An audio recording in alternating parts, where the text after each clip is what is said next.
अस्सलाम वालेकुम। सबसे पहले तो आप सभी को इंडिपेंडेंस डे की ढेर सारी शुभकामनाएं। Wish you all a very happy independence day. इसके साथ में मैं तमाम मेरी टीम का शुक्रगुजार हूँ कि उन्होंने एक कम वक्त में एक अच्छी गैदरिंग यहाँ पे ऑर्गेनाइज की। देखिए, ये जो अपना तिरंगा रैली अभी यहाँ से दारुस्सालाम से शुरू होने वाली है, ये दारुस्सालाम से निकल कर अपना जाएगी टाउन हॉल की तरफ। टाउन हॉल से ब्रिज के नीचे से राइट लेकर हम लोग मकई गेट होते हुए बेगमपुरा पहुँचेंगे। बेगमपुरे से हम लोग सीधा जाएंगे लिटिल फ्लावर स्कूल की तरफ। फिर लिटिल फ्लावर स्कूल से हम लोग लेफ़्ट लेंगे। लेफ़्ट लेके हम लोग मिल कॉर्नर तक आएंगे। मिल कॉर्नर से ये तिरंगा रैली सीधे जाएगी खड़केश्वर की तरफ। खड़केश्वर से फाटक जो फोटो स्टूडियो है वहाँ से हम लोग राइट लेंगे निराला बाज़ार की तरफ। फिर आगे जाके वेलनेस के पास से हम लोग लेफ़्ट लेंगे, पहुँचेंगे इंशाल्लाह पैटर्न गेट की तरफ। पैटर्न गेट से ये तिरंगा बाइक रैली राइट लेकर जाएगी क्रांति चौक। क्रांति चौक से हम लोग सीधा जाएंगे उस्मानपुरे की तरफ। उस्मानपुरे से तारा पैन सेंटर होते हुए हम लोग पीर बाज़ार इंडियन होटल के पास पहुंचेंगे। इंडियन होटल के सामने से हम लोग लेफ़्ट लेकर शानूरवाड़ी होते हुए आगे दरगाह का जो सर्कल है वहां तक पहुंचेंगे। उसके बाद सूदगिरनी चौक है, सूदगिरनी चौक से लेफ़्ट लिया जाएगा। वहां से गारखेड़ा होते हुए हम लोग 7 हिल ब्रिज तक आएंगे।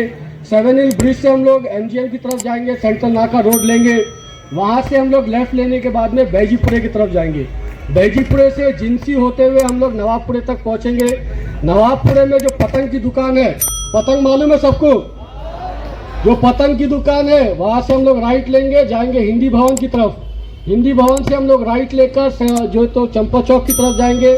चंपा चौक से रोशन गेट होते हुए किरारपुरा होते हुए आज़ाद चौक तक ये रैली पहुँचेगी। आज़ाद चौक से हम लोग लेफ़्ट लेंगे। आज़ाद चौक में जो हमारे जागीरदार साहब का बंगला है, देखे जागीरदार साहब का बंगला, जागीरदार साहब के बंगले के पास से हम लोग लेफ़्ट लेंगे। वहाँ से पुलिस मेस के पास पहुँचेंगे। पुलिस मेस से लेफ़्ट लेकर हम लोग कटकट गेट की तरफ जाएंगे। कटकट गेट से पीरगाह साहब का जो कब्रिस्तान है वहाँ से हम लोग कलेक्टर ऑफिस पहुँचेंगे।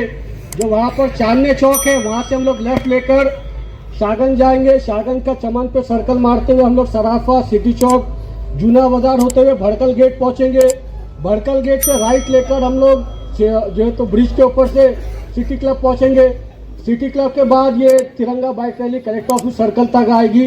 कलेक्टर ऑफिस सर्कल से हम लोग लेफ्ट लेंगे दिल्ली गेट की तरफ। दिल्ली गेट का रास्ता इम्तियाज अली साहब के घर की तरफ भी जाता है, मगर मन्नत नहीं जाना है, सीधा जाना है अपने को Harsul T point. Harsul T point से अपने को राइट लेकर जलगांव रोड होते हुए नारेगांव जाना है। जलगांव रोड होते हुए गरवारे का जो कंपनी है वहाँ से हम लोग लेफ़्ट लेंगे, नारेगांव जाएंगे। और नारेगांव के बाद जो है तो हम लोग वहाँ पर सानी फार्म हाउस है, सानी फार्म हाउस के ऊपर पहुँचेंगे। सानी फार्म हाउस के ऊपर इम्तियाज अली साहब की तरफ से खाने का नज़म रखा गया है डॉक्टर साहब की रिक्वेस्ट के ऊपर। डॉक्टर साहब बार बार कहते रहे थे खाना खिलाओ, तो ये बार खाना जो है तो खिलाया जा रहा है। नहीं, मजाक में, सीरियस बात है। खाना वहाँ पर तमाम हमारे मेहमान मजलिस के लिए खाने का इंतजाम वहाँ पे है। तो अल्हम्दुलिल्लाह ये आप सबसे गुजारिश है कि लॉ एंड ऑर्डर का ख्याल रखते हुए चलिएगा। कोई भी बाइक के ऊपर 3 जने नहीं बैठिएगा। आप 2 लोग बाइक के ऊपर बैठ के चले तो बेहतर है। स्लो चलाइएगा, आगे पीछे जाने की कोशिश मत करिएगा। हम सब तिरंगे की जो है तो शान बरकरार रहे, इसकी भी जिम्मेदारी आपकी और हम सब की है। तिरंगा झुकने ना पाए, गिरने ना पाए, इसका भी ख्याल रखिएगा। और आप सबसे एक बार और अब्बन गुजारिश है, आराम से गाड़ी चलाइएगा। साथ में जिन लोगों को झंडे नहीं मिले उनको बाहर जो तो गाड़ियों के पास इंशाल्लाह झंडे मिल जाएंगे। इसके साथ साथ इम्तियाज अली साहब से एक और गुजारिश है कि इम्तियाज भाई, यहाँ पर जितने भी लोग मौजूद हैं इसमें से 80% लोग यूथ है, 80% यूथ है। तो आने वाले वक्त के अंदर यूथ का ख्याल रखिएगा। आपने बहुत लोगों को मौका दिया, इस बार यूथ को भी मौका दीजिएगा। अगर इम्तियाज भाई ने कोई हमारे कार्यकर्ता के भी सर पे हाथ रखे तो लब्बैक इम्तियाज भाई। मगर मगर मगर मगर हम ये जो यूथ है भाई, ये सिर्फ झंडे उठाने के लिए नहीं है। ये जो नौजवान है ये सिर्फ झंडे उठाने के लिए नहीं है। इनको भी मौका दो साहब, सबको मौका दो, मौका दो। इनमें से किसी को मौका दो, हम में से किसी को मौका दो, मगर मौका दो। मुसलमान हो या पिछड़े हुए हो या दलित हो या आदिवासी हो ये सब इंसाफ के लिए परेशान है। न समाजी इंसाफ है, न माशी इंसाफ है। हमको ये भी तय करना है कि हम किस तरह से अपने हुकूक को हासिल कर सकें।